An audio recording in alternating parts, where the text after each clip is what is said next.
ચાઇનાની એક રાજકુમારી સેતુરના ઝાડ નીચે બેસીને ચા પી રહી હતી ત્યારે અચાનક ઉપરના ઝાડમાંથી દોરા જેવું કંઈક આવ્યું અને તેની ચામાં પડ્યું।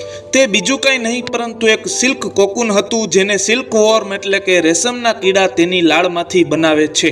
દુનિયાનું સૌપ્રથમ સિલ્ક કોકૂન 5000 વર્ષ પહેલા ચીનમાંથી મળી આવ્યું હતું, જેનો ઉપયોગ કરીને ચીને હજારો વર્ષો સુધી સિલ્કનું ઉત્પાદન કર્યું અને સમગ્ર વિશ્વમાં તેની નિકાસ કરી હતી। સિલ્ક વોર્મને પોતાની આસપાસ આ કોકૂન બનાવવામાં 4 દિવસ લાગે છે અને પછી તે 28 દિવસ સુધી આ કોકૂનની અંદર રહે છે।